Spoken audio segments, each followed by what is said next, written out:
AVC, what's up? It's me, yours truly. I am back to post a quick video here, back to do a What's Been Spinning video. This is where I just kind of share with you all the albums that I've been spinning since the last What's Been Spinning video.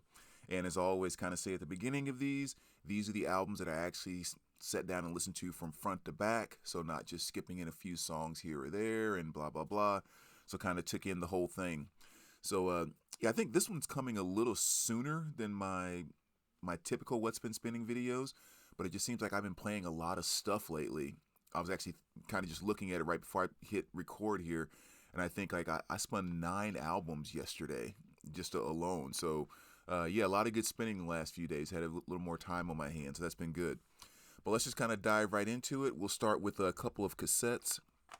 One was a recent VCLT from Michael, and threw that one right in, which of course is Kicks Blow My Fuse. Great album. One I still need to get on vinyl actually. Uh, you know, I think that's the big hit on here was Don't Close Your Eyes. It was probably the biggest hit off of this album that I recall. But Cold Blood, number of other just like really great tracks. Kind of a perfect mixture of hard rock, glamish kind of stuff, but really cool stuff. Another one, you guys all know this one, Rainbow, Long Live Rock and Roll, Dio, the whole nine. So great spin there. And a couple of CDs. Pat Benatar Go. Just one I hadn't listened to in quite some time, so I thought I would throw it on the other day. This is from like 2002-ish, 2003, so I think somewhere right around there. So kind of Pat, a little bit later down the line. Definitely a cool album, and anything that Pat does is automatically awesome to me because she is just one of the absolute 80s gods or goddesses, and she will always be that to me. As far as out of her catalog, this probably isn't my favorite album by her, and I don't know. This was just a little bit more as opposed to like the 80s rocking, heartbreaker Pat. This was kind of more, it seemed, her kind of jumping on the what just happened in the 90s kind of thing, like with the Alanis Morissette and more of like the pissed off female thing, as opposed to the more like power, I'm here to rock you female thing. Which to me, again, that's the thing that makes her gold to me. It's just she's one of the ultimate female rockers to me. So that loses me a little bit on this CD, but still, it's some cool later Pat stuff. And I love that cover and that artwork there. And the last one, which is also some VCLT that I received from a buddy not too long ago, John Michael Montgomery. Again, just kind of some country. I mean, not much to say about that. If you are interested in ever checking out this, my favorite song off of this is probably No Man's Land. Again, just kind of more of that great storytelling and country music that I like. All right, and then jumping right over to the vinyl. As always, kind of a mixture of things. Diamond Days by The Outfield. This is their release from 1990. Doesn't get quite as much props, I think, as their first 2, maybe 3 albums. But, they had that, I guess it was kind of the hit For You off of this, which is a fantastic song. Just absolute vintage Outfield there. Silver Apples. This is a 1968 is when this album came out. Kind of a psych experimental kind of thing. It's one of those albums I think where if you listen to it and you kind of dig it, yeah, but it's not one where you tell someone like you have to go out and buy this. It's so freaking awesome. It's cool for what it is, and I kind of liked it when I was first introduced to it. Again, just hadn't spun it in a while. My girl right here, Diana Krall. This was the best of Diana Krall. Just one of the ultimate modern day jazz vocalists. I mean, just so much amazingness in what she does. And if you don't have any other Diana Krall, she has quite a few albums that she's put out. This Greatest Hits is a perfect way to truly grab what I think are almost all of her best tracks across the board. 2 LP set. Again, with stuff like Pick Yourself Up, The Look of Love. Like she does a cover of I Got You Under My Skin. Just all kind of great stuff. My favorite song by her is Peel Me a Grape. That's probably the one I end up listening to the most. But great one to have, especially if you want to have an album on hand where if you ever want to kind of test the audiophile quality of your system. This is one of those albums that like can will really kind of bring out whatever beauty your system can bring out. That album will help do it. And then we go right from Diana Krall to Soulfly, and this is their release from 2002, dedicated to God. And basically the boys from Sepultura is what it boils down to.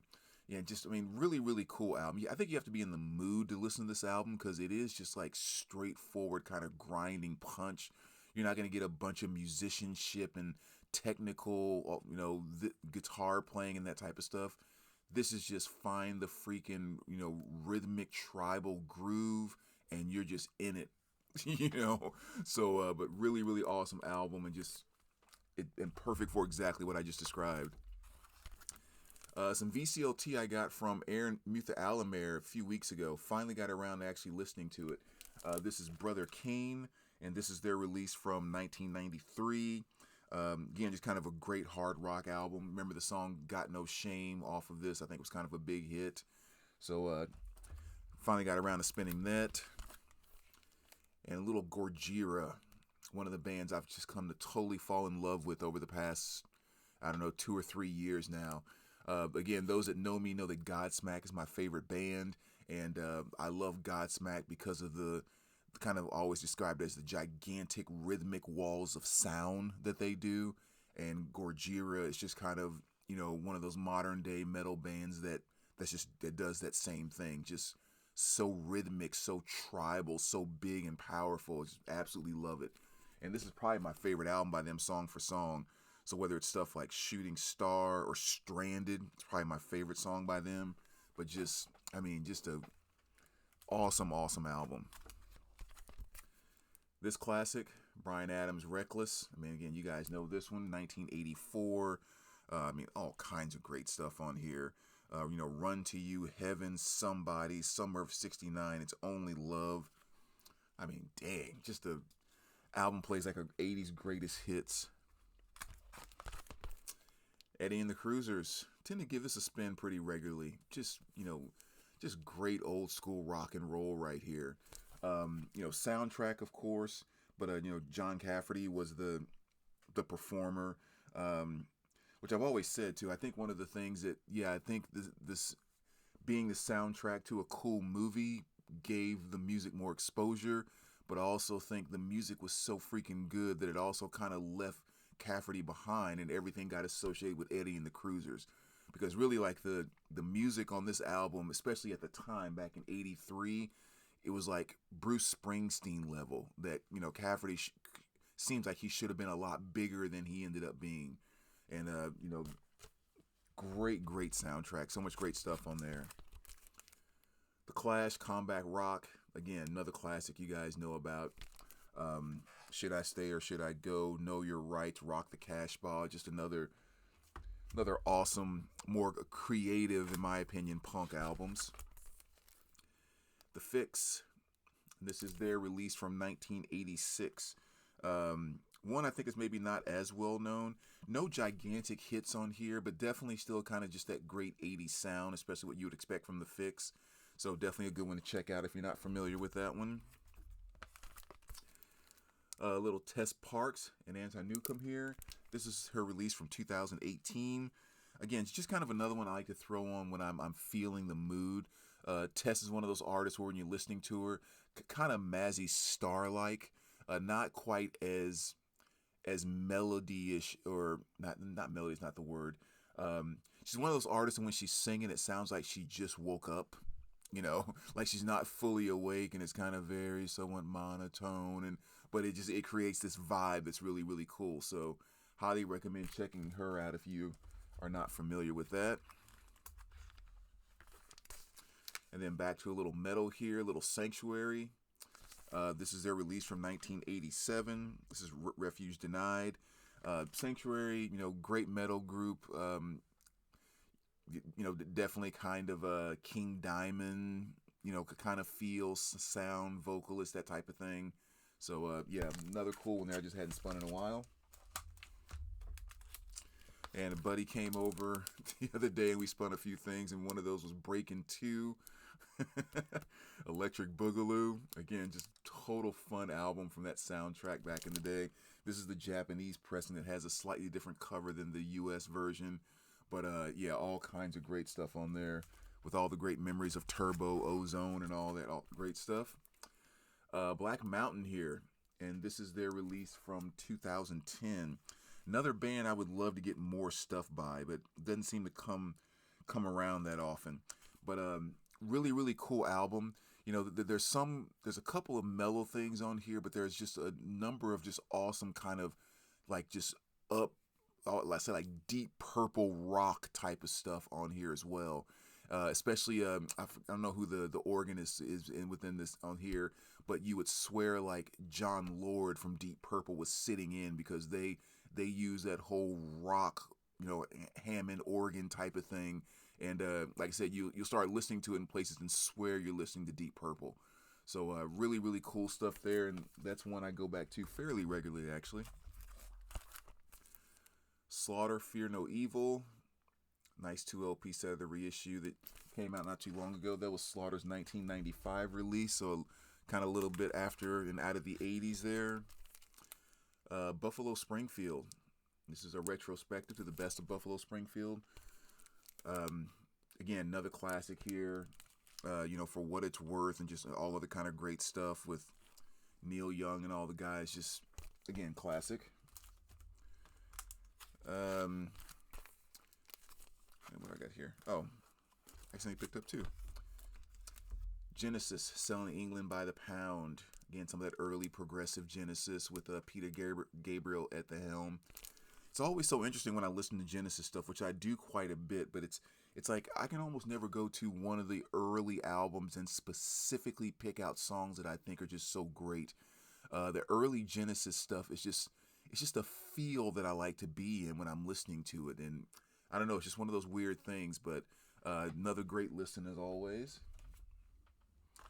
And then next here, little Sinead O'Connor.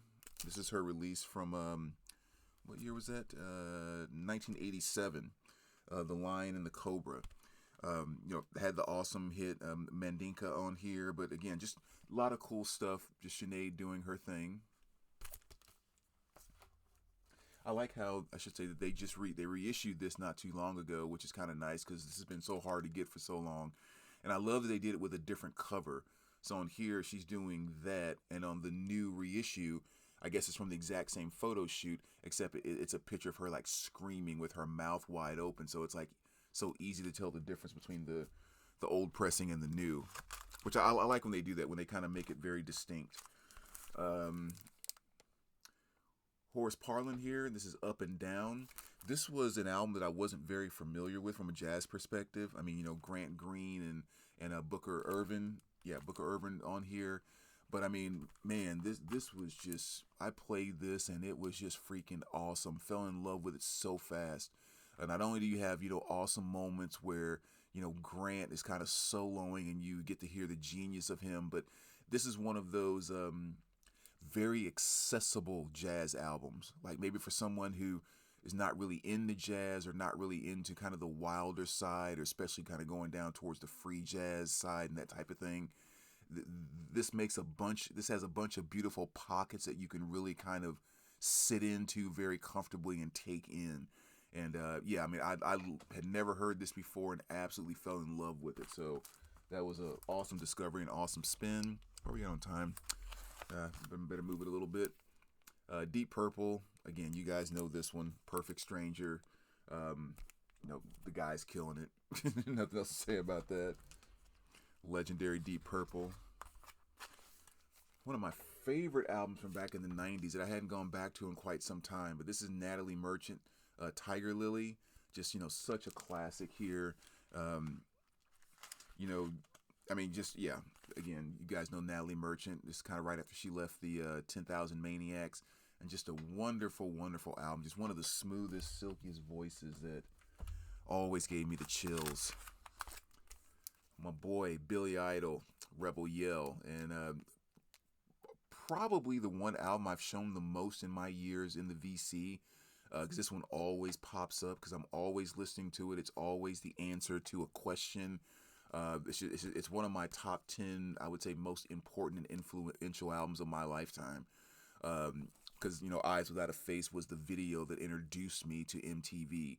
And Billy's just been my boy ever since. This is the 40th anniversary on the 2LP where you have some of the demos and stuff like that. So it's just my boy Billy. Love it.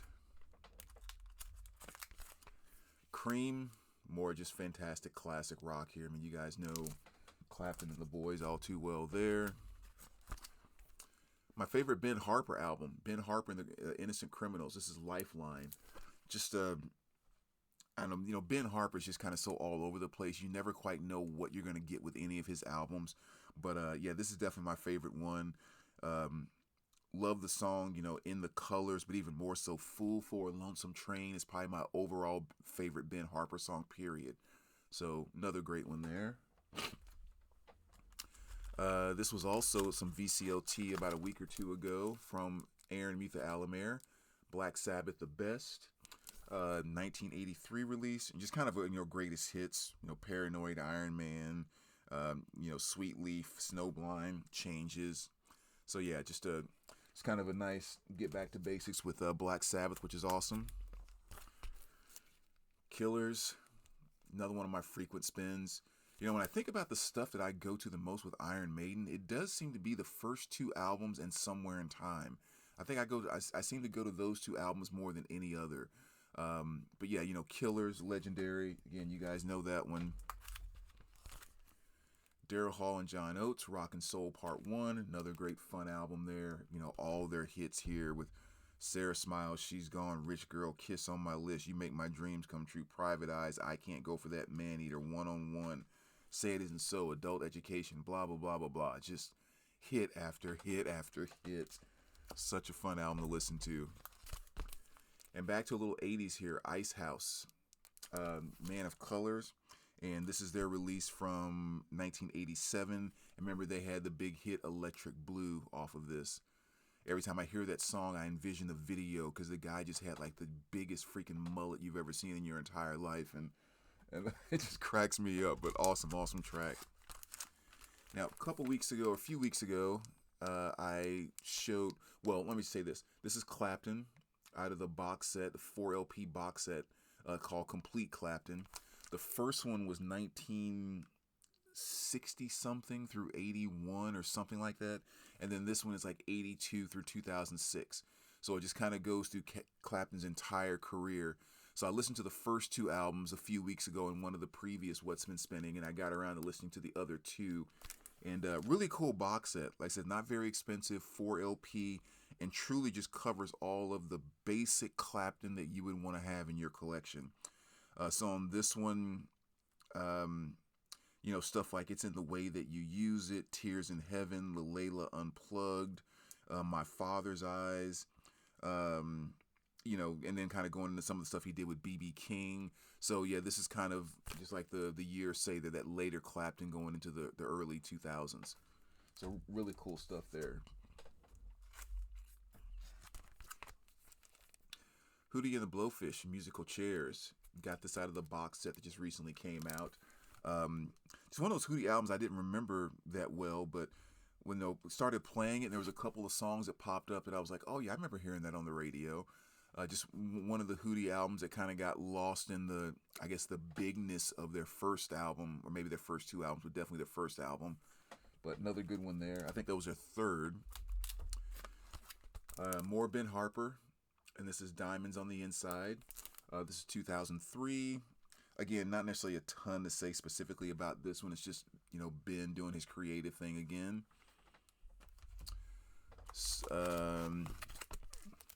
Against All Odds soundtrack. One I hadn't spun in quite some time. Of course, you have the title track Against All Odds by Phil Collins.